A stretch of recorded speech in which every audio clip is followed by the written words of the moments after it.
हरिश्चंद्र ने जवाब दिया, रानी तारा, अपनी बात में फंस जाना इंसान की सबसे बड़ी हार होती है और अपनी बात से फंस के निकल जाना इंसान की सबसे बड़ी जीत होती है। आज मैं अपनी बात में फंस के हार गया। बोले कैसे? दरवाजे पर एक ब्राह्मण आए, पता चला वो विश्वामित्र हैं। उन्होंने क्या किया, हमसे कुंजी लगाम का संकल्प करवा लिया, बदले में हमारा सारा राजपाट हमसे छीन लिया। बोले कोई बात नहीं महाराज, ले जाने दो, लेकिन अभी दिक्कत यह है कि उनकी 60 भार संकल्प की दक्षिणा देना बाकी है। वो मैं कहां से दूं, मेरे पास कुछ नहीं बचा। मैं तुमसे एक बात पूछने आया हूं रानी तारा, अब उनके संकल्प की दक्षिणा तो देना ही पड़ेगा, क्या तुम हमारे साथ हमें बाजार में बिकने को तैयार हो? ध्यान से सुनना, जब हरिश्चंद्र ने ये बात कही, क्या तुम हमारे साथ बिकने को तैयार हो? क्योंकि अब ये आखिरी चारा है कि हम भी बिक जाएं, तुम भी बिक जाओ और बेच करके हम इनका कर्ज चुकाएं। इसके अलावा कोई रास्ता नहीं है। तो रानी तारा ने जब बेचने की बात सुनी तो तारा क्या बोली जानते हो? इस तन पर है अधिकार तुम्हें और चाहे सो दशा कराए दीजो, बेचना कौन सी बड़ी बात, टुकड़े टुकड़े करवाए दीजो।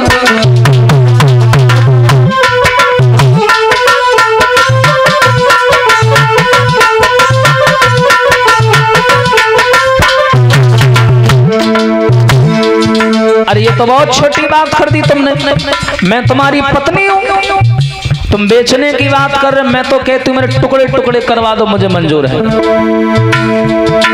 इस तन पर है अधिकार तुम्हें, चाहे सो दशा कराए दीजो, बेचना कौन सी बड़ी बात, टुकड़े टुकड़े करवाए दीजो।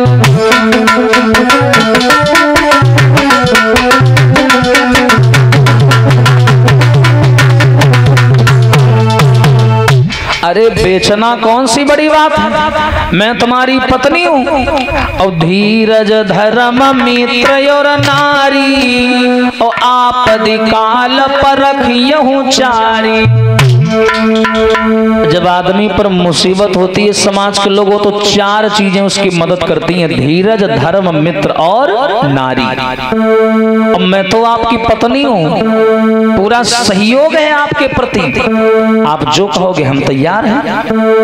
हरिश्चंद्र बोले तुम तो तैयार हो गई हो, अभी अपना बेटा रोहित है, उससे भी एक बार पूछना जरूरी है, क्या इतने बड़े धर्म के काम में वो मेरा सहयोग करेगा कि नहीं करेगा? एक वो पत्नी है जो सब कुछ पति का छिन गया और फिर भी पति के साथ कंधे से कंधा मिला के खड़ी है।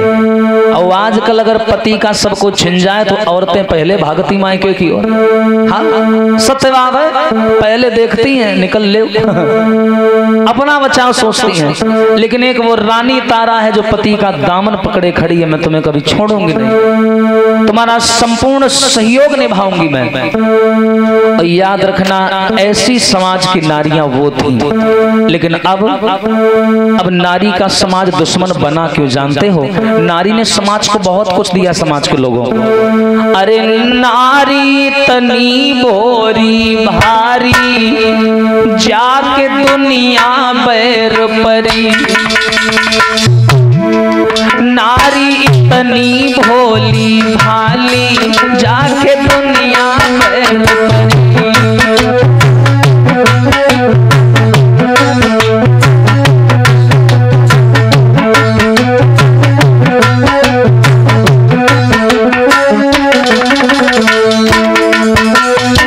दुनिया बैर परी, जाके दुनिया बैर परी, नारी इतनी भोली भाली, जाके दुनिया बैर परी।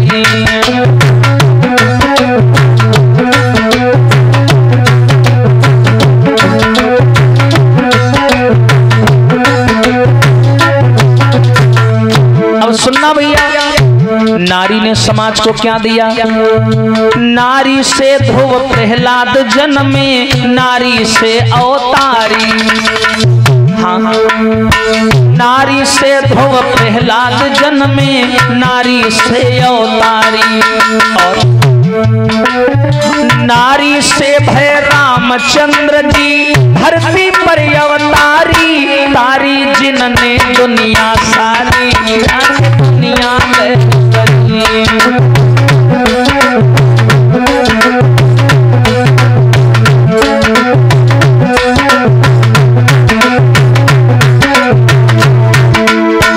ये तो बहुत साधारण बात है। इस नारी ने समाज को इतना दिया, पुरुष ने समाज को नारी में क्या दिया? ध्यान से सुनना भैया। अरे नारी ने सब इंसानन को तय के जन्म बनायो। हाँ, नारी ने सब इंसानन को तय के जन्म बनायो। अरे भाई नारी की बेइज्जती करन को पुरुष नहीं सकुचायो। बाप बनी बैठो है नारी, जाके दुनिया पैर पड़ी।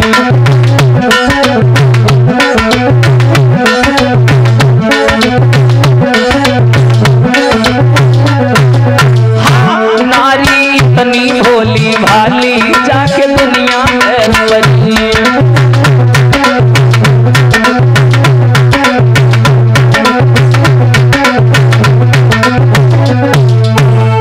अब देखिए, रानी तारा ने कहा महाराज बेटा हमारा जरूर साथ देगा, तुम घबराओ नहीं। राजा हरिश्चंद्र ने बेटा रोहित को बुलाया। रोहित बहुत छोटा था अभी माताओं। रोहित से कहा बेटा हमारा सब कुछ छिन गया है। एक पंडित जी आए थे, उन्होंने सारा राजपाट हमसे दान में ले लिया। अब हमारे पास कुछ नहीं बचा बेटा रोहित। उनको 60 भार सोना अभी देना है संकल्प के रूप में। क्या बेटा तुम हमारे साथ में बाजार में बिकने को तैयार हो? रोहित ने जो बात कही वो ध्यान से सुनना। मेरी या देह स्नेह नहीं, ये आपकी प्रेम निशानी है। और आप से मिलो लड़कपन है, और आप से मिली जवानी है। ये शरीर जो है ना पिताजी, ये आप ही का दिया हुआ है। और मेरा शरीर जो आपने दिया, और आपका दिया शरीर अगर आपके काम नहीं आएगा तो किसके काम आएगा? बताओ। याद रखना समाज के लोगों, एक चीज और बता दें आपकी जानकारी के लिए। कहते हैं राजा ऐसो मरी जावे, जो प्रजा को नहीं पाले। प्रजा ऐसी मरी जावे, जो हुक्म भूप को टाले।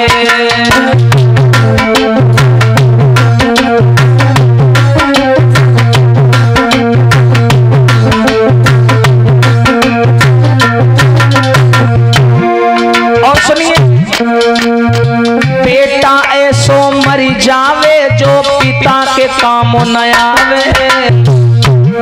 ऐसा बेटा जिए ना, मैं तो कहता हूँ। अरे ऐसो बेटा मर जावे, जो पिता के काम न आवे। और ऐसी बिटिया मर जावे, जो कुल में दाग लगावे।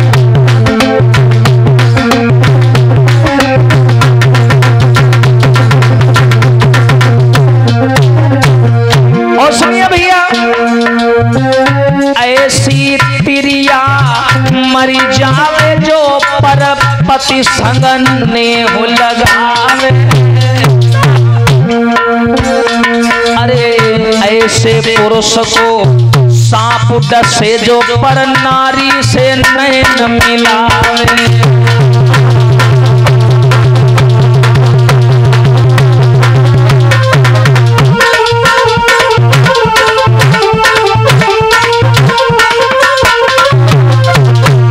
और ऐसा ही नहीं भैया, ऐसो बबुला मरी जावे, जो बेटन को नाई पढ़ावे। ऐसो बबुला मरी जावे, जो बेटन को नाई पढ़ावे। और ऐसे मित्र को सांप डसे, जो विपत्ति में काम न आवे।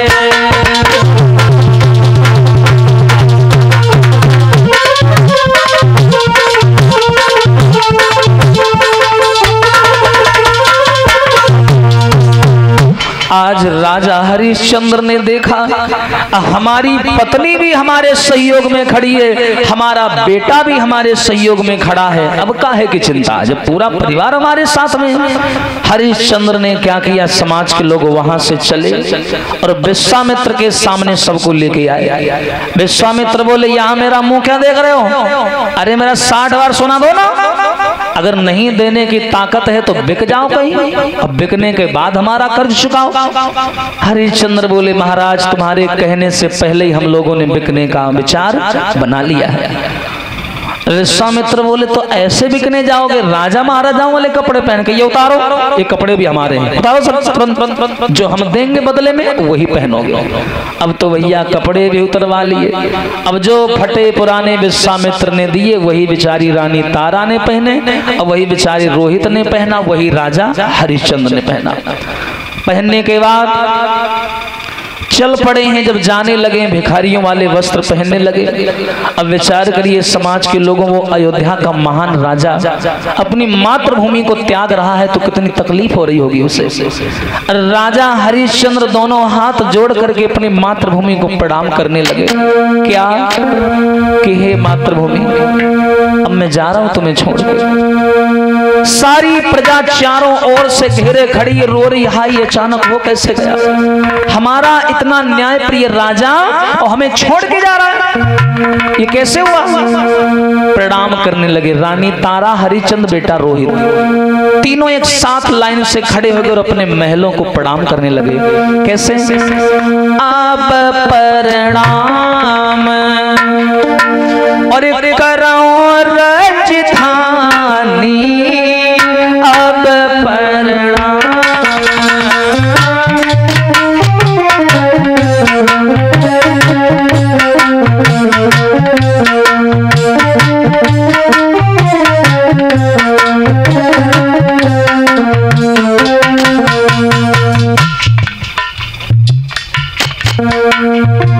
कैसे प्रणाम कर रहे हैं, अब प्रणाम करो राजधानी, अब प्रणाम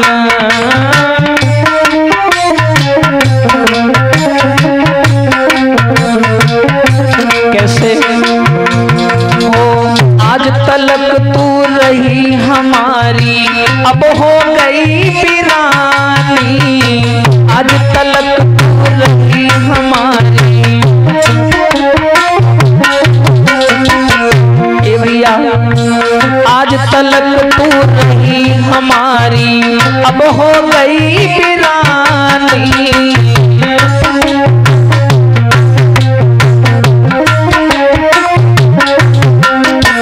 और हो आप दाना सब छूटो मेरा, और भैया हरि छूटो मेरो पानी, अब प्रणाम करो राजधानी, अब प्रणाम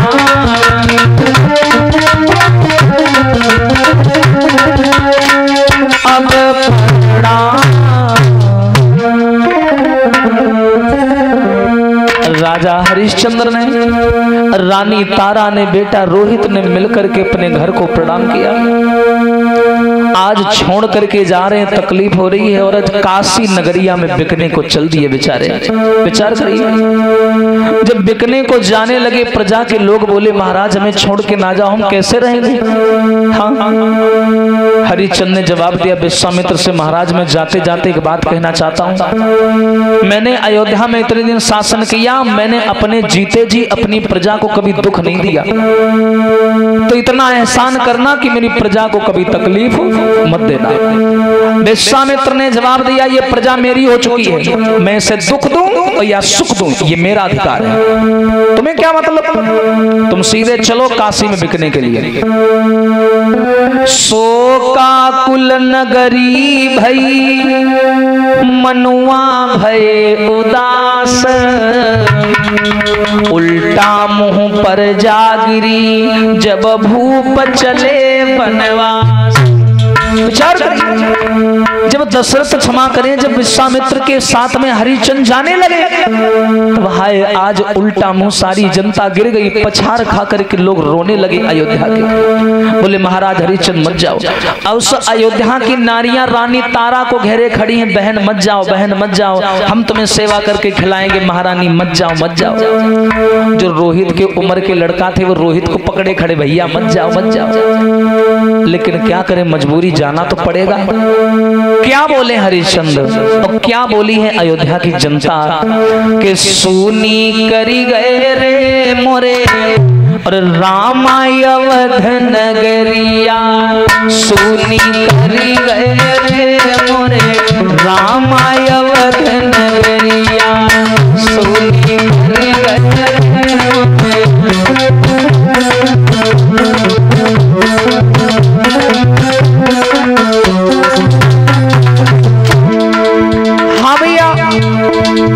क्या बोली है अयोध्या की प्रजा। जिस समय हरिश्चंद्र काशी में बिकने को जाने लगे तो क्या लोग बोले रो रो के, अरे सुनी करी गए रे मोरे भैया, के सुनी करी गए रे मोरे राजा अवध नगरिया, सुनी करी गए रे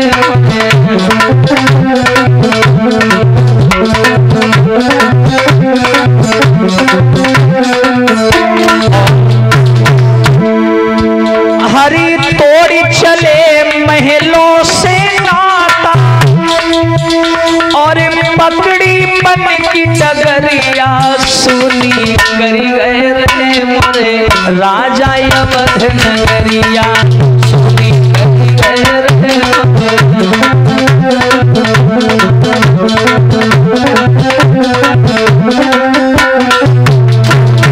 विचार करिए, जो रोहित की उम्र के सखा हैं, जो मित्र हैं, वो विचार करते हैं, साथ साथ हाथ पकड़ते हैं रोहित का, भैया मत जाओ। कैसे, अरे भूलती नैया बालापन की संग खेलो अवतारी, भूलती नैया बालापन की,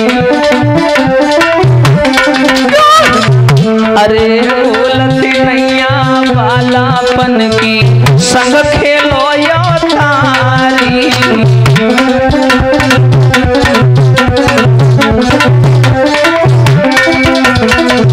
और हरि तोड़ी चले महलों से नाता, हाँ भैया, अरे गम की छाई बदरिया, सुनी करी गए रे मोरे राजा अवध नगरिया, सुनी करी गए।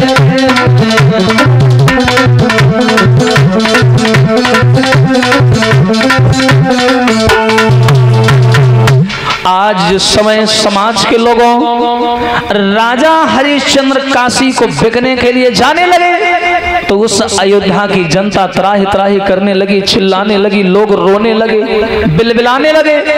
हरिश्चंद्र ने सबको समझाया, ख्याल रखो अपना, ये मुसीबत की घड़ी, अगर परमात्मा ने चाहा तो प्रजा के लोगों में दोबारा मिलने आऊंगा, लेकिन अभी मिलने का मौका नहीं है, जाने दो। रानी तारा ने घूंघट मारा और उस मर्यादा रूपी पर्दे में बेचारी पलती हुई और दुखों को सीने में दबा करके काशी में बिकने को चल पड़ी। बोलिए सच्चिदानंद भगवान की। विचार करिए समाज के लोगों, एक पल में वक्त ने लाकर के कहां से कहां खड़ा कर दिया। विचार करिए, मानव के जीवन में परिवर्तन, ये संसार का नियम कहां से बेचारे कहां आ गए। हाय बेचारे नंगे पांव काशी में बिकने के लिए जा रहे हैं। वो छोटा सा बेटा रोहित नंगे पांव चल रहा है, चैत की दोपहरी है, प्यास के मारे गला सूख रहा है। आगे आगे विश्वामित्र हैं, पीछे हरिश्चंद्र हैं और सबसे पीछे रानी तारा और बेटा रोहित जा रहे हैं। हाय माताओं, आधी दूर निकल पाए थे पैदल बेचारे। रोहित को बड़ी जोर प्यास लगने लगी, मुंह सूखने लगा, बेचारा जमीन पर गिर गया। माँ का पल्लू पकड़ लिया, कहा माँ एक बात बता, पग पग ठोकर खाई चला नहीं जाता है और काशी कितनी दूर बता मेरी माता है।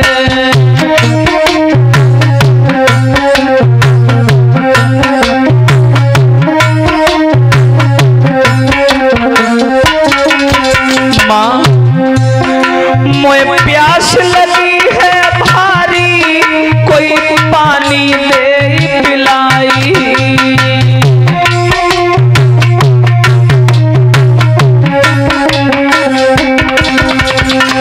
प्यास लग रही है मैया, पानी पिला दे। मोए प्यास लगी है भारी, हरी पानी कोई पिला दे, तरस नहीं आता है। काशी कितनी दूर बता मेरी माता है।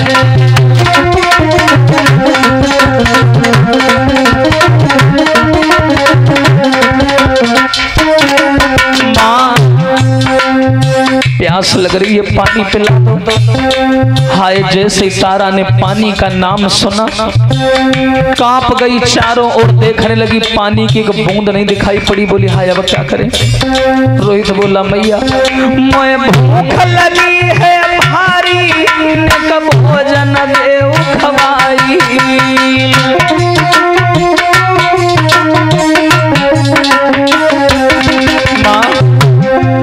मैं भूख लगी है भारी, कोई भोजन देव खवाई, बरस नहीं आता है।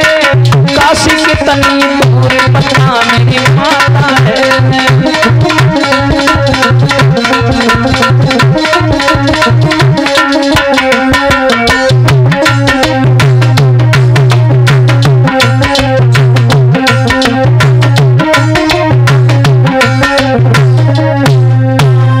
जवाब दिया मैया बड़ी तेजी से प्यास लग रही है, पानी पिला दो। रानी तारा ने जैसे शब्द सुने आवाज लगाई, स्वामी सुनो रुको। हरिश्चंद्र को बुलाया। हरिश्चंद्र बोले क्या हो गया।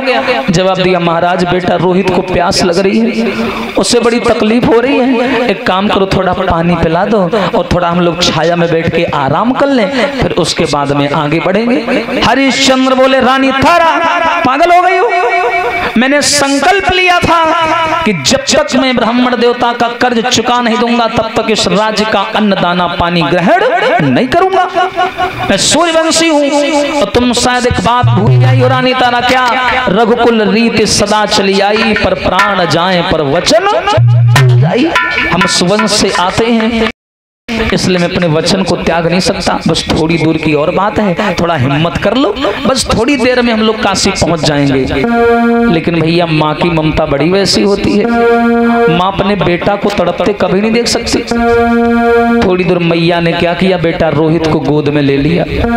थोड़ी दूर तक चली, बेचारी खुद थक गई, रोहित को नीचे उतार दिया। लेकिन रोहित का प्यास के मारे गला सूख रहा था, दम निकलने वाली थी। रोहित की आंखें बंद होने लगी, मुंह से झाग निकलने लगी। हाय रानी तारा घबरा गई। तारा गोदी में लेकर के रोहित को रोने लगी। महाराज इतने कठोर ना बनो, पति मेरे रहम करो भारी, जाके प्राण रहे हैं छूटे।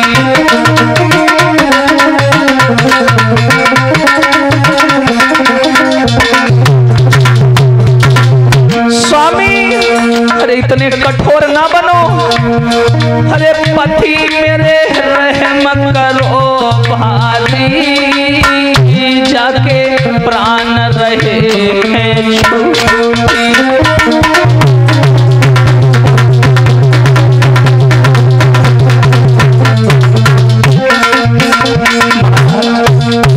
सुन लो ना मेरी बात, इसके अलावा अब कुछ नहीं बचा मेरे पास। अरे सैया छाया में सैताई लो, अरे सैया छाया में सैताई लो, अरे पानी पी के प्यास बुझाई लो।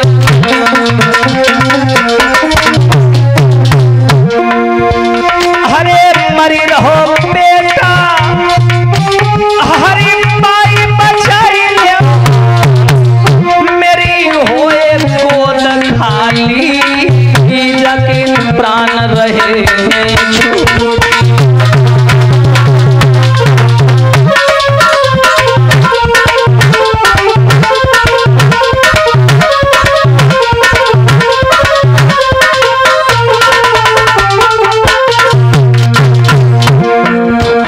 हरिश्चंद्र ने जवाब दिया, रानी तारा, लगता है मुसीबत को देख करके तुम्हारी बुद्धि काम नहीं कर रही है।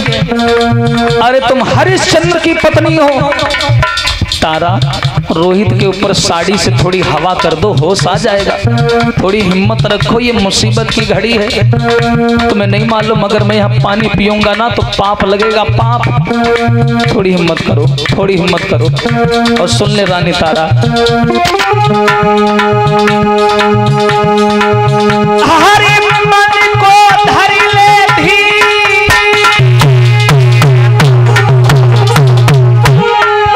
हरि सुन ले मेरी वाणी,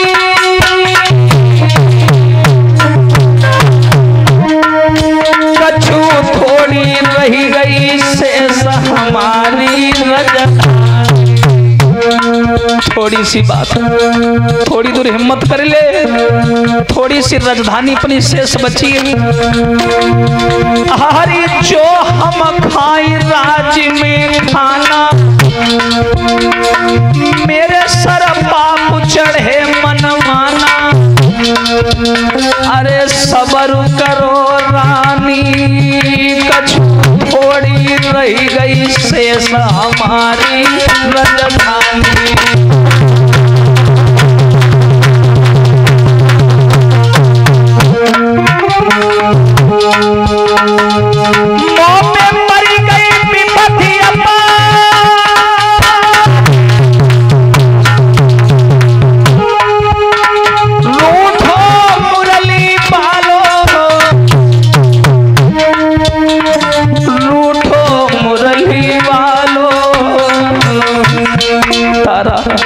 मेरी एक बात मान, तासो ले बेटा को गोद गे की सूध लगाए ले। थोड़ी सी बात है, हम लोग आ ही गए हैं, थोड़ी हिम्मत करो तारा। तासो ले बेटा को गोद आगे की सूध लगाए ले।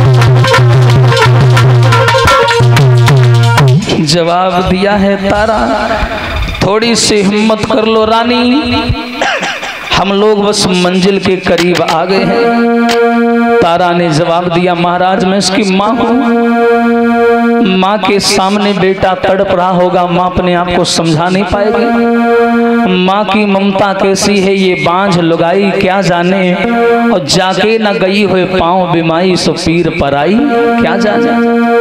मेरा अकेला बेटा, मेरे पास कुछ नहीं बचा, धन दौलत माल खजाना सब लुट गया, अब सबसे बड़ा खजाना मेरा बेटा है, अगर इससे कुछ हो गया तो मैं जी नहीं पाऊंगी, इसलिए महाराज छाया में थोड़ा आराम कर लो। लेकिन राजा हरिश्चंद्र ने एक बात नहीं मानी। जब नहीं मानी तो आज धीरज करके रानी तारा ने बेटा रोहित को उठाया गोद में और चिल्ला चिल्ला के रोने लगी कि मम्मी मैं नहीं जाऊंगी, अब मैं नहीं जाऊंगी। विश्वामित्र ने देखा, बोले क्या बात है भाई, ये क्या कर रहे हो तुम लोग? अरे मैं चलते चलते इतनी दूर निकल गया, तुम लोग पीछे रह गए, बात क्या है? तारा बोली, महाराज मेरे बेटा को प्यास लग रही है, अब उसमें चलने की हिम्मत नहीं है, ताकत नहीं है। विश्वामित्र बोले, अच्छा ऐसी बात है, कोई बात नहीं, मेरे कमंडल में पानी है, अगर तुम चाहो तो पी सकते हो, ये लो पी लो।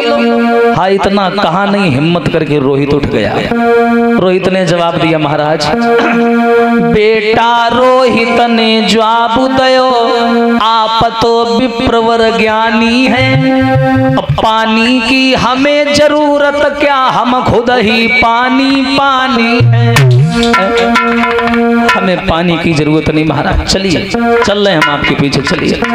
आज कदम से कदम मिला करके बेटा रोहित चल दिया। धन्य है ऐसा परिवार जो राजा हरिश्चंद्र की शान को मिट्टी में मिलने नहीं दे रही। कदम से कदम मिलाए लोग चलते जा रहे हैं, कच्चे नहीं पड़ रहे। आज लेकर के विश्वामित्र इनको काशी में पहुंच गए। काशी जो 3 लोकों से अलग मानी जाती है, बताते हैं भोले बाबा के त्रिशूल पर टिकी है ये काशी। विश्वामित्र ले आए और काशी में खड़े हो गए और आवाज लगाई, एक काशी के लोगों, इस काशी में 3 आदमी बिकने के लिए आए हैं। एक नारी है, एक पुरुष है, एक बालक है। शकल में अंतर है, सूरत में अंतर है, शरीर में अंतर है, लेकिन कीमत में कोई अंतर नहीं है। तीनों की कीमत है 20-20 भार सोना, यानी तीनों को मिला के 60 भार सोना। आइए और कीमत लगाइए और ले जाइए। अब सुबह से भैया कीमत लगाई, सुबह से दोपहर हो गई, दोपहर से शाम हो गई, लेकिन हरिश्चंद्र को कोई खरीदने नहीं आया। और जब खरीदन नहीं आया, हरिश्चंद्र बोले वारे भगवान, इतने बुरे दिन चल रहे हैं, खरीदने भी कोई नहीं आ रहा। बताओ, हम बिकने को तैयार खड़े हैं, कोई हमको खरीदने को तैयार नहीं है। तो विश्वामित्र का बोले कि 3 प्राणी खड़े आज बिकते यहाँ, लेने वाले न आए तो मैं क्या करूं।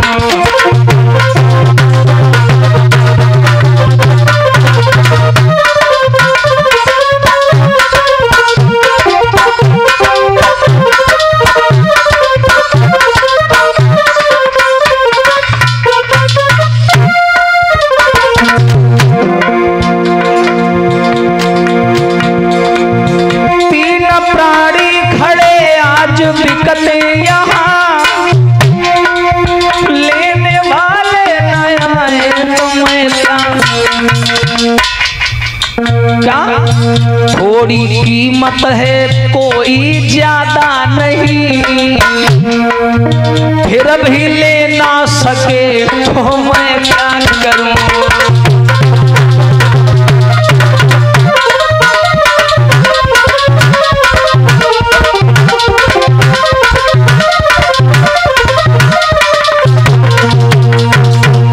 याद रखना समाज के लोगों, हरिश्चंद्र बिकने को तैयार खड़े हैं, लेकिन कोई खरीदने वाला नहीं आया।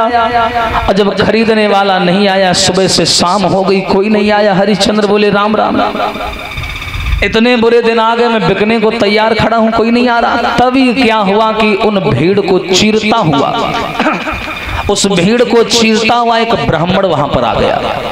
उस ब्राह्मण ने पूछा क्या बेच रहे हो भाई? जवाब दिया 3 व्यक्ति बेच रहे हैं, आदमी, एक औरत है, एक पुरुष है, एक बालक है।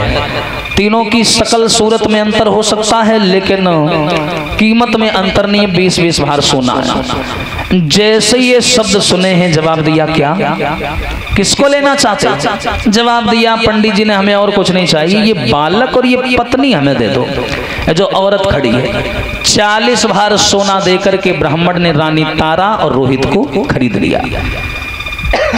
कीमत हो गई। अब ये कीमत हो ही रही थी कि कालू नाम का मेहतर जो काशी में झाड़ू लगाया करता था, ये मेहतर वहां आ गया।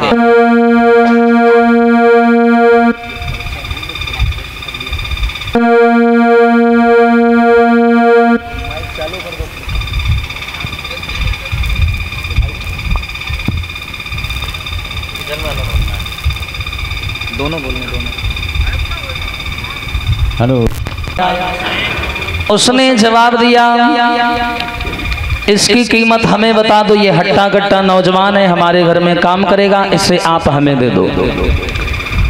कालू नाम के मेहतर ने क्या किया, 20 भार सोना देकर के हरिश्चंद्र को खरीद लिया। पहले जब कीमत नहीं हुई थी तो तीनों प्राणी एक जगह खड़े हुए थे, और जब कीमत हो गई तो हरिश्चंद्र कालू मेहतर के पास और रानी तारा ब्राह्मण के पास खड़ी हो गई। अब ये सब अलग अलग हो गए, जाने लगे। ब्राह्मण तारा को लेके जाने लगा, कालू नाम का मेहतर हरिश्चंद्र को लेके जाने लगा। बेटा रोहित रोने लगा, बोला मैया ऐसा नहीं हो सकता है कि हम लोग एक ही जगह रहें, सब लोग अलग अलग ना हो। तारा ने कहा बेटा इसमें हमारा कोई जोर नहीं है, कालू नाम का मेहतर हम लोगों को सबको खरीद लेता तो बढ़िया रहता, ये ब्राह्मण हम तीनों को एक साथ खरीद लेता तो बढ़िया रहता, अलग अलग हो गए, फुटकर हो गए हम लोग। जिस समय हरिश्चंद्र वहां से जाने लगे तो रानी तारा करुण क्रंदन करने लगी, हाय अब क्या करें, अब क्या करें, ये तो अलग हो रहे हैं। हरिश्चंद्र जब जाने लगे तो तारा ने पीछे से आवाज लगाई, क्या? तारा का हृदय थोड़ा साधारण है, हरिश्चंद्र बड़े कठोर दिल के थे। जब हरिश्चंद्र जाने लगे पीछे मुड़ के भी नहीं देखा तो तारा क्या बोली कि जरा देर ठहरो, कि जरा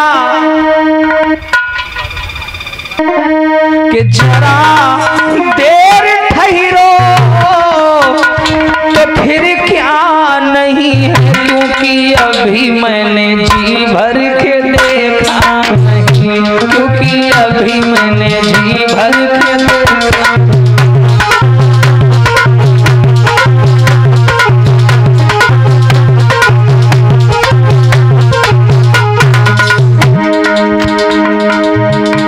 जरा देर ठहरो, तो फिर क्या नहीं है, क्योंकि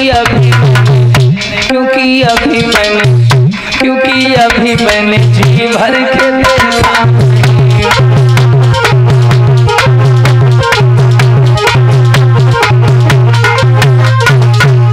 रानी तारा ने कहा महाराज जा रहे हो? हरिश्चंद्र ने जवाब दिया मैं तो जा रहा हूँ तारा, पर मेरी एक बात ध्यान रखना, मुसीबत विपत्तियां कितनी भी आए लेकिन मेरी प्राण प्यारी कभी धर्म का साथ मत छोड़ना, धर्म के सिक्कों को धीरे धीरे जोड़ना, मिले लाख दुख लेकिन धर्म मत छोड़ना।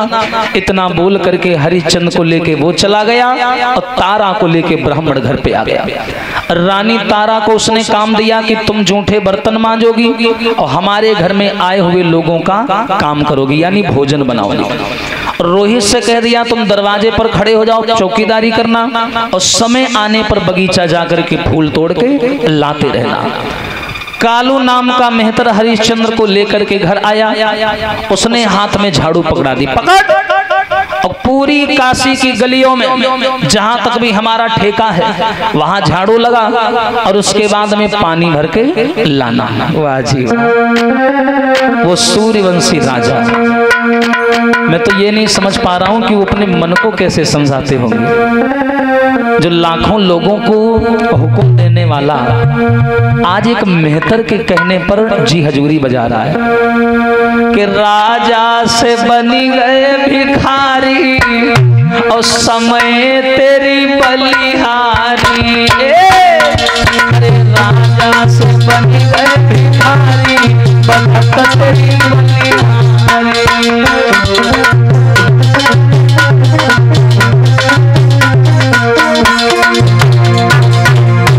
अरे बलिहारी बलिहारी समय की बलिहारी, बलिहारी बलिहारी।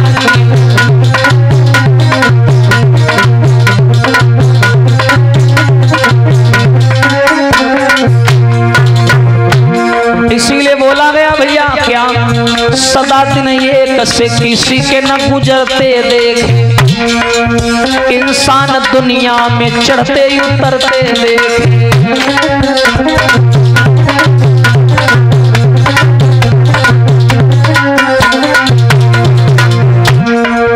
सदा दिन एक से किसी के ना गुजरते देखे और इंसान दुनिया में चढ़ते उतरते देखे। करते थे एक दिन जो लाखों का लेना देना, लाखों का लेना देना, लेना देना लाखों का। एक दिन ऐसा आया, पैसा पैसा को तो हाथ फैलाते देखे, सदा दिन एक से किसी के न गुजरते।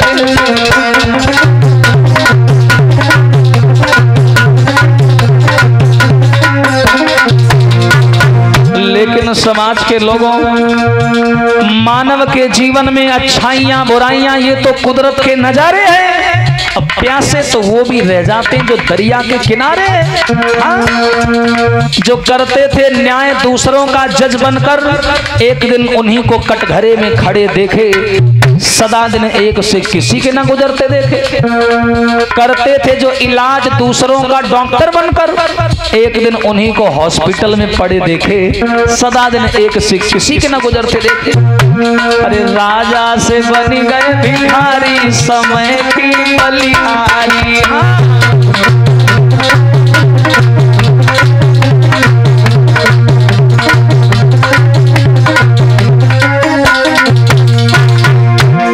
लेकिन एक बात और ध्यान रखना, आदमी के जीवन में कैसे खुशी गमाता है। अरे एक दिन दूल्हा घोड़ी चढ़ के, अरे ब्याह कर तू है खुशी मना। अरे एक दिन बाप चले मरघट में, और उड़ी उड़ी धुआं जाती आसमान।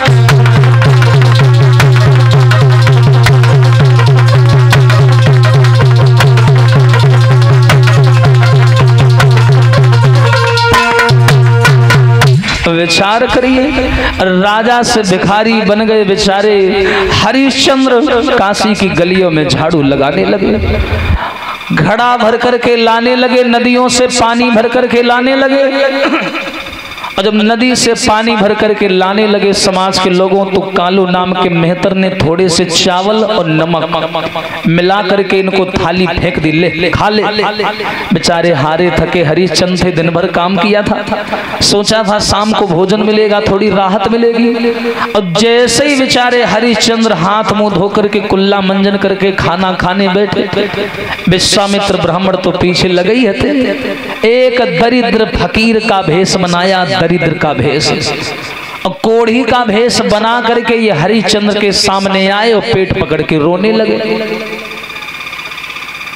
और जब पेट पकड़ करके रोने लगे, तो रो करके हरिश्चंद्र के सामने वो बोला है कि महाराज मैं कई दिनों से भूखा हूँ, मुझे भोजन नहीं मिला है, क्या तुम हमें भोजन दे सकते हो। बेचारे हरिश्चंद्र ने सोचा कि बताओ, मैं तो शुरुआत से ही दानी रहा हूँ, अब यहाँ भी लोग हमारी परीक्षा ले रहे हैं, कोई बात नहीं है। तो हरिश्चंद्र ने अपने हिस्से का भोजन उस फकीर को दे दिया, ले भैया तुम खा लो, हम भूखे रह लेंगे। अपने हिस्से का भोजन दे दिया। और इस प्रकार विश्वामित्र ने एक बार, दो बार नहीं, तीन बार नहीं, चार बार नहीं, बल्कि राजा हरिश्चंद्र को 27 दिन तक भोजन नहीं करने दिया। विचार करो, एक दो दिन नहीं 27 दिन तक भोजन नहीं करने दिया।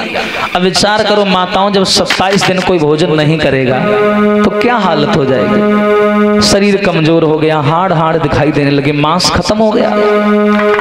एक दिन की बात, बेचारे हरिश्चंद्र पानी भरने गए, बड़े कमजोर हो गए थे।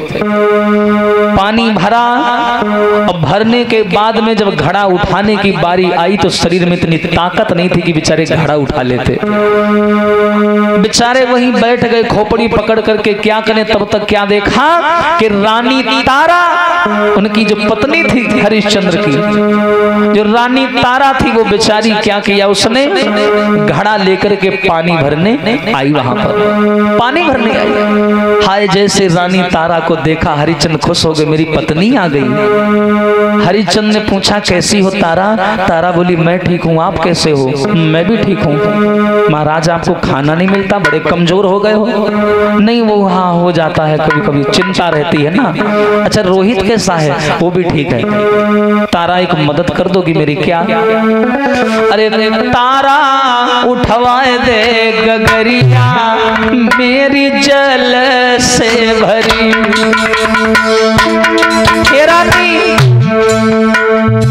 रानी बड़ा कमजोर हो गया हूं मैं, तुम आ गई हो, मेरी पत्नी हो, मेरी मदद कर दो थोड़ा। क्या। ये जो मटकी भरी पड़ी है ना पानी की, उठवा दो। तारा उठवाए दे गगरिया, मेरी जल से भरी।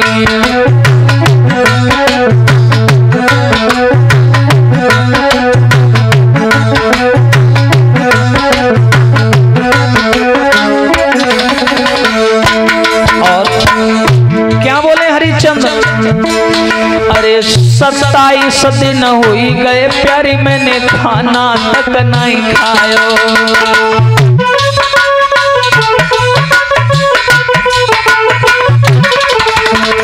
हाँ, अरे 27 दिन हुई गए रनिया, खाना तक नहीं खायो। और सुन लो, मजबूरी में हमने तुमसे ऐसो वचन घुमायो, रानी उठवाए दे गगरिया मेरी जल की भरी।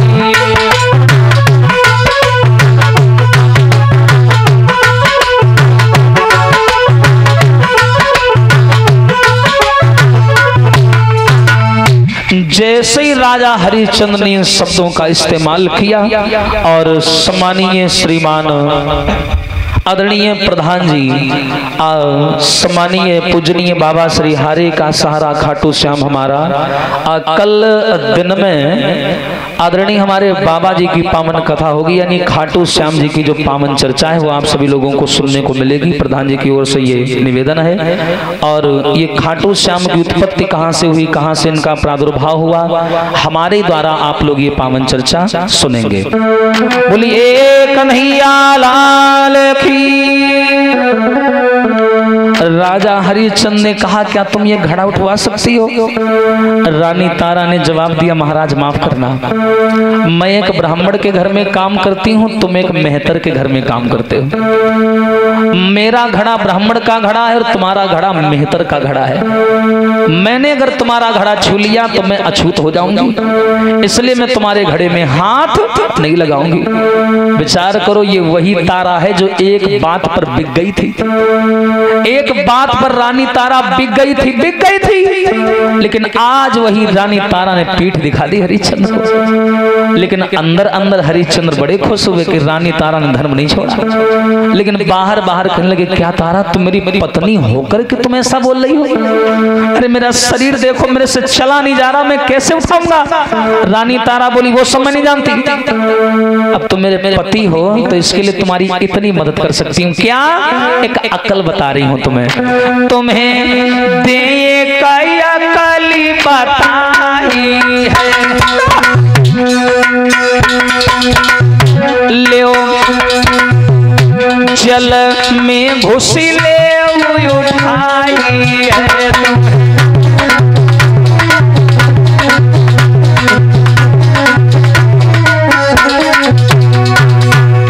तुम्हें दे क्या कली बताई है, जल में घुसी ले उठाई है।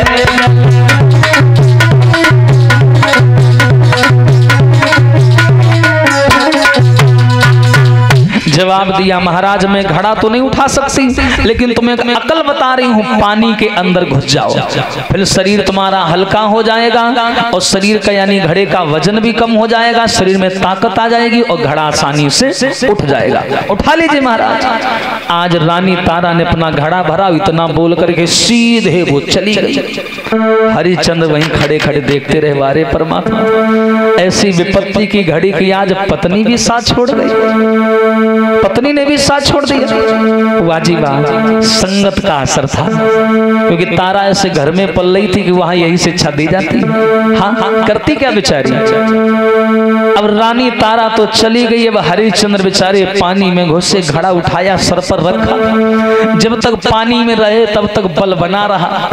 हाय जैसे पानी से बाहर निकले, शरीर कमजोर था, पैर फिसला, जमीन पर गिरे और घड़ा फूट।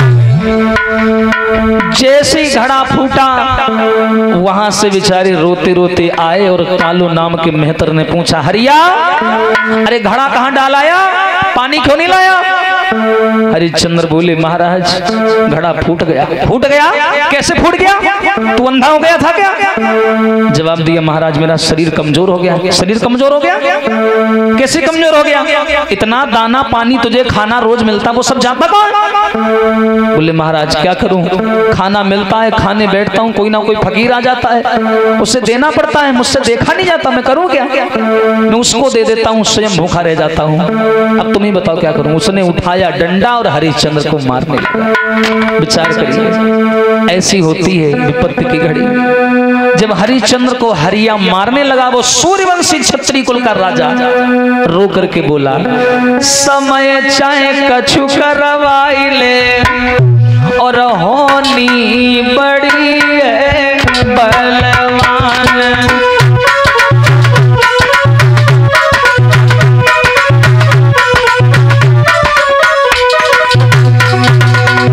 लला आरे समय चाहे कछु करवाई ले, हाँ आरे समय चाहे कछु करवाई ले, होनी बड़ी है बलवान।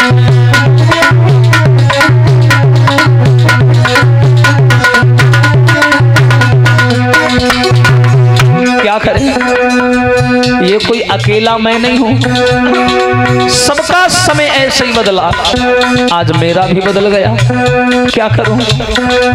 हरिश्चंद्र बोले, आज ऐसा है कभी ना कभी तो बदलेगा।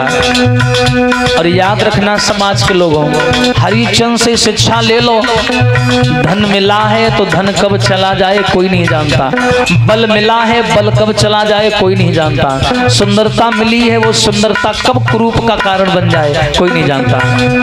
अरे काऊ दिन पकी मक्का चबी जावेंगे, जब तोता लगे विदेशी, वो तो आएंगे। काऊ दिन पकी मक्का चबी जावेंगे, जब तोता लगे विदेशी।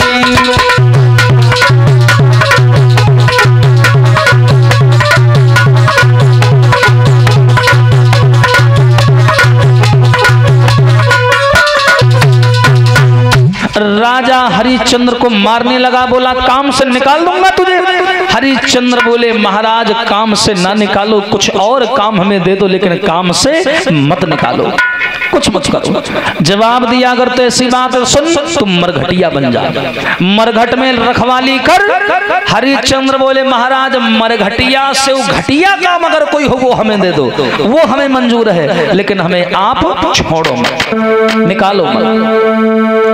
अब भैया उसने एक फटा कंबल दे दिया, कालू नाम के मेहतर ने एक लाठी दे दी, बोले जा मरघट पे चला जा शमशान घाट पर, वहां जो मेरा आदमी रहता है उसको हटा देता हूँ, वो दूसरा काम करेगा, तू रखवाली कर। जो भी लाशें आएंगी जलने के लिए उनके ऊपर जो टैक्स पड़ता है वो टैक्स तू लेते रहना, कर के रूप में सिक्का लेते रहना, एक खोटा सिक्का। बोले ठीक है। अब ये हरिश्चंद्र वहां चले, माताओं आ गए मरघट में, रखवाली करने लगे, मरघटिया बन गए, बताओ बेचारे। बोलिए सच्चिदानंद भगवान की। अब यहाँ तो हरिश्चंद्र मरघटिया बन करके रखवाली करने लगे। आइए उधर लेकर के चलते हैं जहाँ रानी तारा रह रही है ब्राह्मण के पास में। एक दिन की बात है, ब्राह्मण ने रानी तारा को आदेश किया, ए तारा तेरा लड़का कहाँ है? जवाब दिया, महाराज यहीं कहीं खेल रहा होगा, खेलने के लिए खरीदा मैंने, जा उसको बुला के ला। रोहित को बुला के लाई तारा, कहा बेटा बाहर खेलने न जाया करो, हम लोग यहाँ परतंत्र हैं, स्वतंत्र नहीं है, बाहर ना जाया करो। देखो पंडित जी क्या कहने, जाओ पूछो जाके। रोहित आया, बोला हाँ पंडित जी बताइए क्या काम है। पंडित ने जवाब दिया, जाओ आज हमारे यहाँ यज्ञ है और हमें फूलों की आवश्यकता है, हमारे यहाँ के राजा के बगीचे में चले जाओ और वहां से थोड़े फूल ले आओ। आज बेचारा रोहित चल दिया, मैया की बातें सुन करके हाथ में डलिया लिया और चल दिया। रोहित कैसे जा रहा है कि मात की बातन में डलिया हाथन में, चलो है कुंवर रोहित। हाँ मात की बातन में डलिया हाथन में, चलो है कुंवर रोहितास।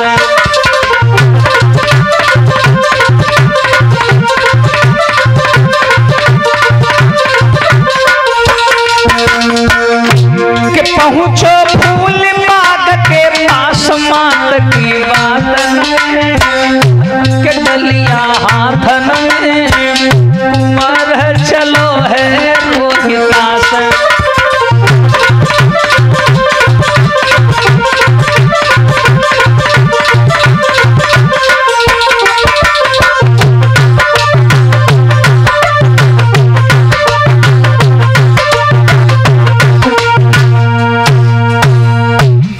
बेटा रोहित हाथ में डलिया लेकर के माताओं माँ के कहने पर चल दिया फूल तोड़ने के लिए।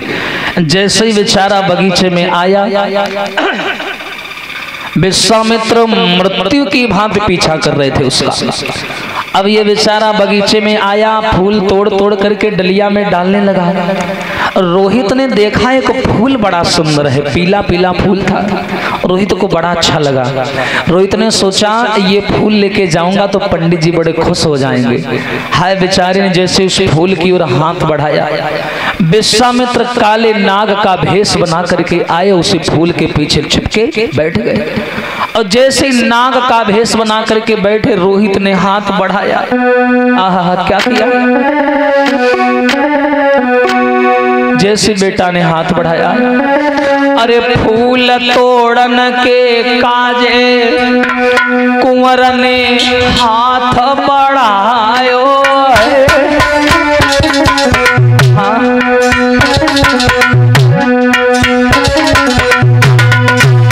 ए भैया, जैसे ही बेटा ने फूल तोड़ने को हाथ बढ़ाया,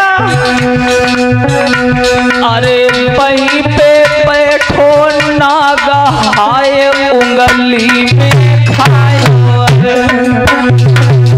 वहीं पे बैठो नाग काटी उंगली में खायो।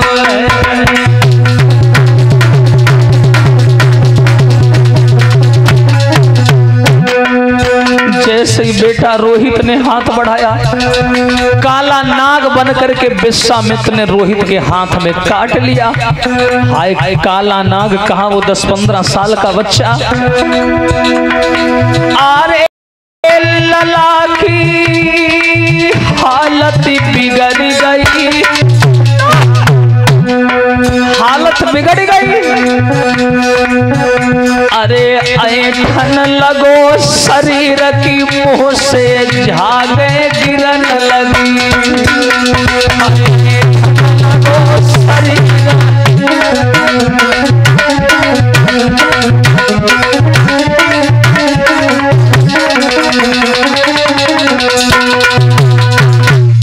याद रखना समाज के लोगों, विश्वामित्र ने काला सांप बन करके हाथ में काट लिया। बेचारा रोहित तड़फड़ाने लगा, चिल्लाने लगा, रोने लगा, बेहोश होकर के वहीं जमीन पर गिर गया। बड़ी देर तक बेचारा पड़ा रहा। आज माली ने ये नजारा देखा है, इस लड़के को सांप ने काट लिया है। वो माली दौड़ा, माली दौड़ करके काशी की गली गली में चिल्लाने लगा, रे काशी के लोगों, अरे काशी में किसी का लड़का फूल तोड़ने गया था, वहां काले सांप ने काट लिया है, जाओ और बच्चे को देखो। हाय जिसका हो तो वो जाए। रानी तारा जहां आवाज सुनती है, उसके कान में आवाज पड़ी, कोई लड़का फूल लेने गया, सांप ने काट लिया। बेचारी बर्तन मांज रही थी, अब चैन नहीं पड़ रहा है। तुरंत दौड़ी कि मेरा बेटा फूल लेने गया था। ब्राह्मण ने रोक लिया, ए तारा किधर जा रही है? जवाब दिया, पंडित जी मुझे जाने दो, मेरे बेटा रोहित को बगीचा में किसी काले नाग ने डस लिया, उसने फूल लेने गया था। ब्राह्मण ने जवाब दिया, मेरे घर में मेहमान आने वाले, पहले बर्तन धो उसके बाद जाना। हाय बेचारी बर्तन धोती जा रही है, रोती जा रही है, चिल्लाती जा रही है। बर्तन धो के रख दिए, जवाब दिया, महाराज अब जाने दो, अभी नहीं, पहले भोजन बना, मेरे घर में मेहमान आने वाले, उसके बाद जाना। बेचारी भोजन बनाती जाए, सिसकी भर भर के रोती जाए, रोटी कच्ची पक्की होती जाए। ध्यान बेटा के पास रखा था। रोटी बना करके दौड़ के आई, बोली अब चली जाए। ब्राह्मण बोला जल्दी जा और जल्दी आना। हाय नंगे पैर भाग पड़ी, दौड़ते दौड़ते बगीचा में आई, जहां रोहित पड़ा था, मुंह से सफेद सफेद झाग निकल रही थी। मैया ने झपट करके रोहित को उठा लिया। हाय लाला क्या हो गया? रोहित रोहित रोहित रोहित रोहित कह के चिल्लाने लगी। का बोली मैया? ललानी का बोल सुनाई दे, अरे कांपे डसी गयो बैरी नाग।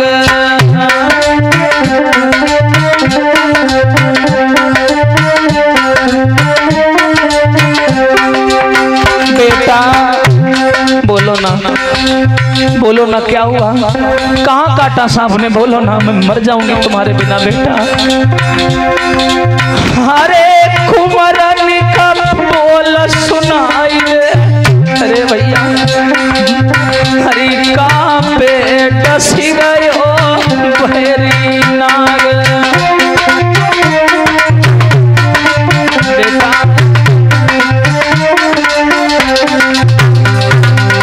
लाला क्या हुआ, बोलो ना।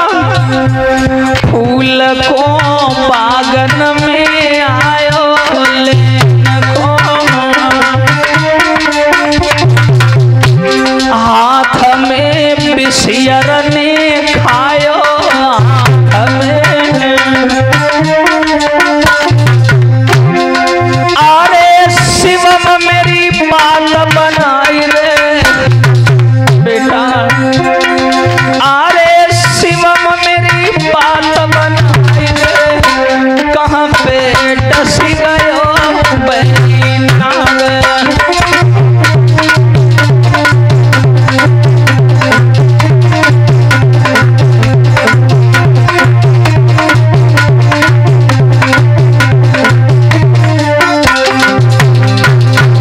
एक बार बोल दे बेटा मैं मर जाऊंगी।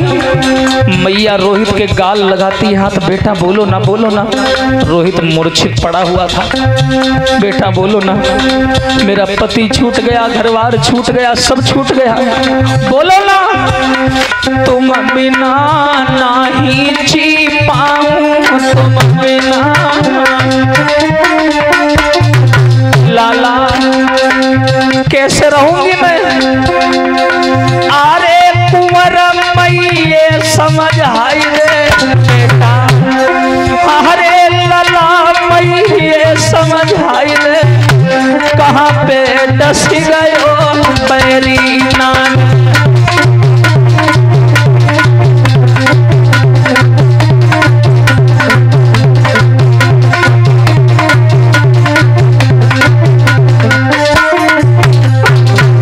रोहित को गोद में ले लिया, तारा चिल्लाने लगी वारे परमात्मा। आरी घर के मारे बन गए बाऊ, क्या बोली बेचारी।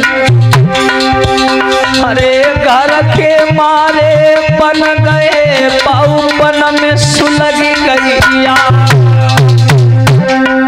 क्या करे मथा, रानी तारा चिल्लाती, गला फाड़ फाड़ करके रोती है।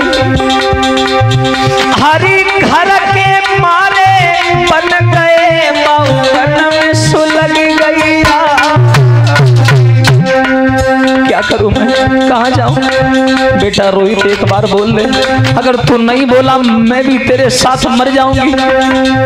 अब बेचारा बोले कहां से, 14-15 साल की उम्र, काले नाग ने डस लिया। विश्वामित्र नीच ब्राह्मण खड़ा खड़ा तमाशा देख के हंस रहा था।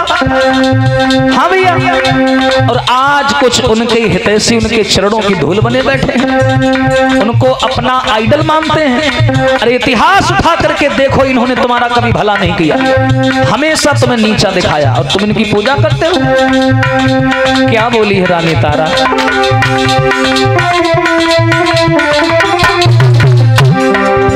हरी घर के मारे बन गए बाऊ, बन में सुलगी गई आग रे बाऊ, बन में सुलगी गई।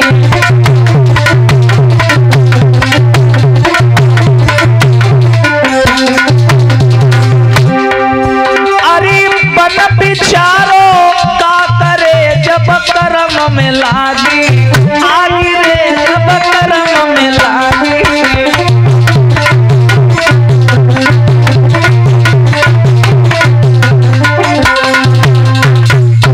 घर के मारे बन गए बन में लागी आग, अब बन बिचारो का करे जब कर्म में लागी। बेचारी रानी तारा रोहित को लेकर के रोने लगी। जो मैया ने झटके से हिलाया, रोहित की आंखें खुल गई। रोहित ने माँ को देखा, मुंह से झाग निकलना बंद नहीं हो रही, नाक से खून निकलने लगा। मैया पोंछ पोंछ के परेशान, लेकिन खून बंद नहीं हुई। और रोहित बोला, मैया मुझे दिखाई नहीं दे रहा, तुम्हारी आवाज सुनाई दे रही है माँ, मुझे नजर नहीं आ रहा। रानी तारा बोली कुछ नहीं होगा, तुम परेशान हो, कुछ नहीं होगा। रोहित बोला मैया अब मेरा आखिरी समय है, जो कहना है एक बार प्यार से कह ले। माँ बोली पागल हो गए, कुछ नहीं होगा तुझे, कुछ नहीं होगा, मैं कुछ नहीं होने दूंगा। हाँ, माली वहीं खड़ा था। माली बोला ए औरत इसको ले जा यहाँ से, अगर मर गया तो मेरा बगीचा खराब हो जाएगा, ले जा इसको यहाँ से। रानी तारा बोली जा रही हूँ। रोहित बोला मैया मेरा आखिरी समय, दुख सुख की जो कहनी मैया चलती बिरिया कहिले।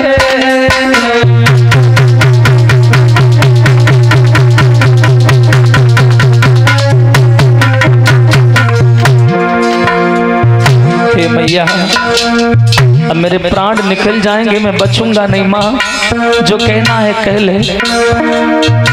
दुख सुख की जो कहनी मैया चलती बिरिया कहिले। माँ एक बार पुचकार के मैया प्यारा मसे कर ले।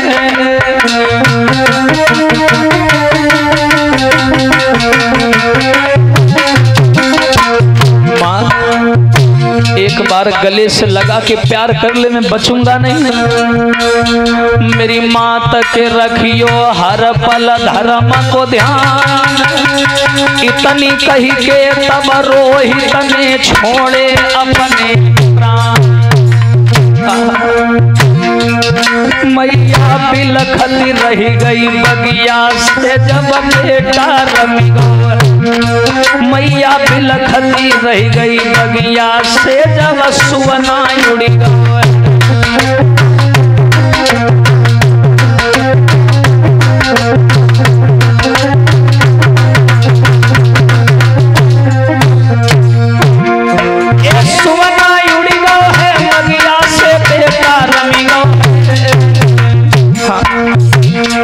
मैया रोवती रही गई बगिया में मरी।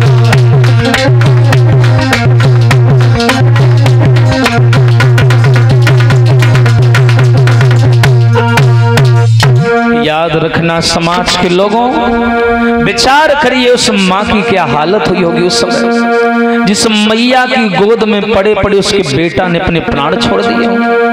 रोहित ने कहा माँ धरपल धर्म का ध्यान रखना। इतना कह करके रोहित की सांस धीरे धीरे रुकने लगी और ये मैया तारा की गोद में रोहित का सर एक तरफ को लुढ़क गया। रोहित के प्राण निकल गए। हाय जैसे ही बेटा मरा, रानी तारा इतनी जोर से चिल्लाई कि पृथ्वी के परत पलट गए। रानी तारा ने कई बार रोहित को हिलाया, लेकिन रोहित ने अब की बार जवाब नहीं दिया। तारा जान गई कि मेरा बेटा चला गया। बड़ी देर तक रोती रही, चिल्लाती रही, हाय अब क्या करूं, यही मेरा एक सहारा था, वो भी मुझे छोड़ के चला गया। माली आ गया, चिल्लाने लगा, गालियां देने लगा, इसको ले जा, कितनी बार का, लाश सड़ जाएगी, फट जाएगी, ले जा।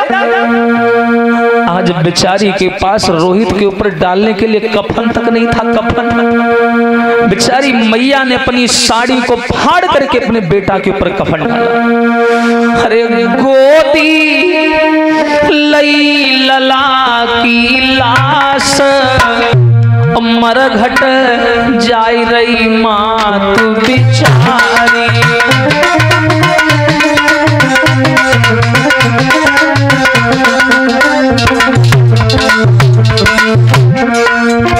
क्या करें, मैया ने अपनी साड़ी फाड़ करके कफन बनाया, रोहित को उड़ाया, लेकर के जाने लगी। गोद लला की लाश, मरघट जाए रही माँ तो बिचारी।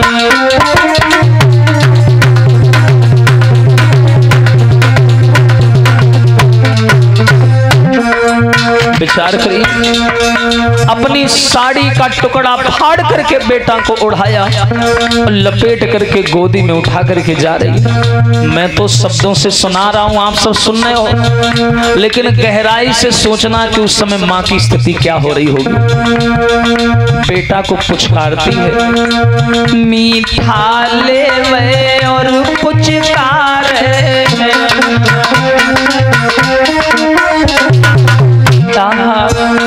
अरे अपने लला कीर्तन रज झारे अपने। अरे मेरी टूटी शिवम सब आस, मरघट जाय रही मात बिचारी।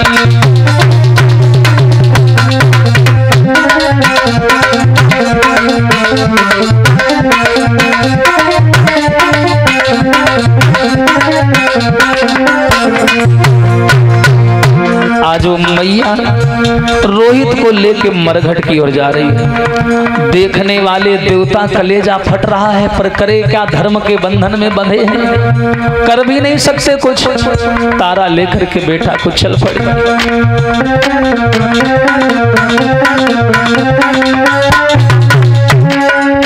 कैसे दीनन के भगत, हाँ दीनन के प्रभु घनश्याम, सीताराम मैया को तीर बंधा दियो।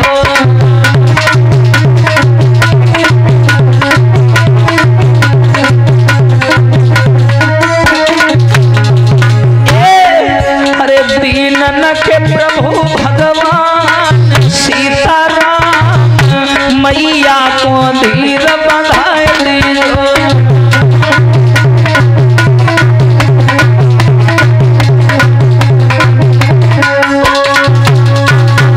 याद रखना समाज के लोगों, रानी तारा बेटा रोहित की लाश अपने धोती में बांध करके मरघट पे लाई। मरघट में ला करके रख दिया। चिल्ला चिल्ला करके रोने लगी बेचारी मैया। हरिश्चंद्र दूसरे छोर पर खड़े पहरेदारी कर रहे थे मरघट में, और तारा ने एक एक लकड़ी बीन करके चिता बनाई। वो मैया रो रही है, पूरा मरघट हिल रहा है। रानी तारा ने रोहित की लाश को उठाया, रखा। अंधेरे का समय था, और जैसे ही चिता में आग लगानी चाहिए तो राजा हरिश्चंद्र ने उजाला देखा आग का। तुरंत दौड़ करके वहां आए, जवाब दिया, ए औरत कौन है, इधर आ। अरे तुझे मालूम नहीं है कि ये घाट यहाँ पर जो ये सरकारी थोड़ी ना है, अरे ये किसी का घाट है, राजा महाराजा का। यहाँ टैक्स देना पड़ता है, उसके बाद में लाश जलाई जाएगी। कौन है तू, इधर आ। हाय जैसे रानी तारा सामने आई, उसने कहा, महाराज तुम। हरिश्चंद्र की लाठी छूट के जमीन में गिर गई। तारा तुम यहाँ क्या कर रही हो? जैसे कहा तुम यहाँ क्या कर रही हो, तो तुरंत तारा ने रोहित की ओर इशारा कर दिया। हरिश्चंद्र दौड़ के चिता के पास आए। जैसे ही बेटा रोहित को मरा देखा, कलेजा फट गया। आखिर बाप थे। कलेजा फट के हाथ में आ गया, बेहोश होके जमीन पर गिर गए। थोड़ी देर बाद होश आया, खड़े हुए, तारा ये सब क्या है? तारा ने कहा, महाराज बेटा रोहित फूल तोड़ने बगिया गया था, बगीचा में काले नाग ने हाथ में डस लिया, इसकी मौत हो गई। मैं इसे जलाने आई हूँ, अंतिम संस्कार करने आई हूँ। हरिश्चंद्र ने दिमाग लगाया, कोई बात नहीं है। खड़े हुए हरिश्चंद्र, एकदम से हरिश्चंद्र को अपना धर्म याद आ गया। जैसे ही धर्म याद आया, तुरंत हरिश्चंद्र की भाषा बदल गई। हरिश्चंद्र के अंदर का सारा मोह खत्म हो गया। हरिश्चंद्र ने जवाब दिया, ठीक है, कोई भी हो, बेटा है तो क्या हुआ? सुनो तारा, तुम्हें इसके बदले में टैक्स देना पड़ेगा, और बिना टैक्स 1 टका दिए मैं तुम्हें लाश जलाने नहीं दूंगा। तारा बोली, महाराज कैसी बातें कर रहे हो, तुम्हारा दिमाग खराब हो गया, ये तुम्हारा बेटा है। हाँ, मैं तुम्हारी पत्नी और अपनी पत्नी से तुम पैसे मांग रहे हो? हरिश्चंद्र बोले, ये सब नहीं चलेगा। मरघट लाश धरे बेटा की, और रोई रही नारी हमारी। नाए तो नारी हमारी, नाये कुंवर हमारा। सुन ले तारा, तेरा मेरा कोई संबंध नहीं है। अरे मरघट लाश धरे बेटा की, रोई रही तारा नारी। नाइये कुंवर हमारो, नाय तू नारी हमार।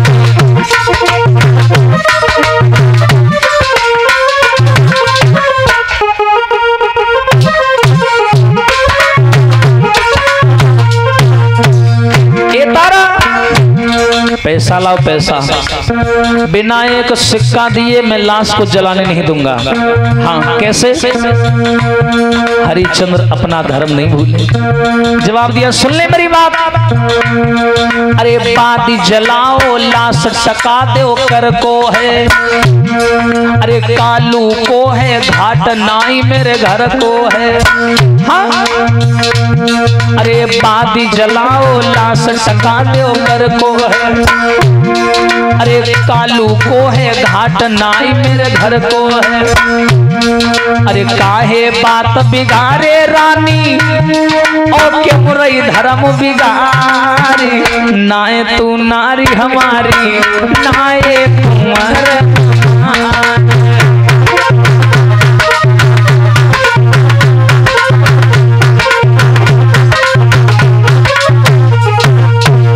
जवाब दिया कि ये कालू का घाट है, मेरे बाप का घाट थोड़ी ना, यहाँ सबके लिए नियम बराबर है। तारा बोली, शर्म कर लो, ये तुम्हारा बेटा है बेटा, और अपने बेटा से कर का टका मांग रहे हो। हरिश्चंद्र ने जवाब दिया, तारा अगर इतनी बड़ी तुम बन नहीं हो ना तो शायद वो दिन तुम भूल गई। कौन दिन? हरी बात न की याद करो मेरी रनिया, कब की? जब हमने घड़ा की बोली, याद करो। और अपनो घड़ा भर के तुम चली गई मारी मेरे।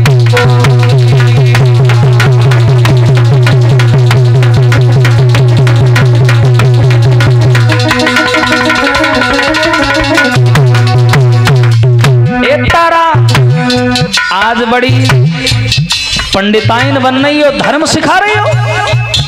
अरे उस दिन तुम्हारा धर्म कहाँ चला गया था जब मैंने कहा था कि मेरा घड़ा उठवा दो?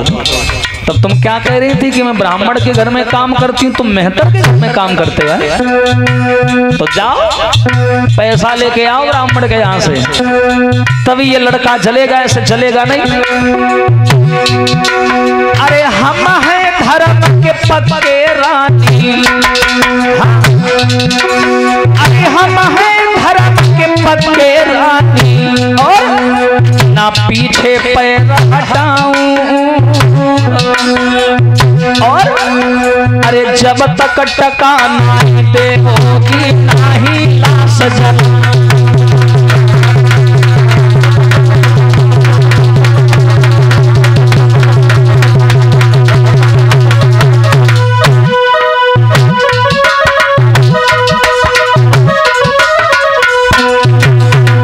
जवाब दिया, जब तक टका नहीं देगी तब तक ये लाश नहीं जलेगी। ध्यान रखना, मैं भी धर्म का पक्का हूँ। जो ये शब्द सुने हैं, जवाब दिया, महाराज कैसी बातें कर रहे हो, मेरे पास में कुछ नहीं है, खाली हाथ हूँ मैं। एक साड़ी पहन के आई थी तुम्हारे साथ, वही साड़ी पहन के मैंने अपना जीवन बिताया। आधी साड़ी फाड़ करके मैंने बेटा रोहित को पहना दी, आधी साड़ी बची है। तब तक दूसरे लोग वहां मिट्टी जलाने वाले आ गए। उन्होंने कहा, मरघटिया किधर है, इधर आ जल्दी। तो हरिश्चंद्र को लेट हो रहा था। हरिश्चंद्र ने तारा के बदन पर हाथ डाला और पूरी साड़ी खींच ली। और खींचने के बाद में हरिश्चंद्र वहां से चले गए। हरिश्चंद्र ने कहा, ठीक है मुझे कर का टका मिल गया है, अब तो इसमें आग लगा देना अपने आप। हरिश्चंद्र तो उधर चले गए दूसरों की लाश जलाने। लेकिन रानी तारा की जब साड़ी जो बची थी शरीर के ऊपर, वो भी हरिश्चंद्र ने छीन ली। और जब वो साड़ी छीन ली तो रानी तारा का शरीर नग्न हो गया, अर्ध नग्न शरीर हो गया। अब ये बेचारी तब तक सूर्य भगवान निकल आए। सवेरा हो गया बात ही बातों में। हाय जैसी सूर्य निकला, लोगों की भीड़ उमड़ने लगी। अब ये बेचारी वहां से भागी।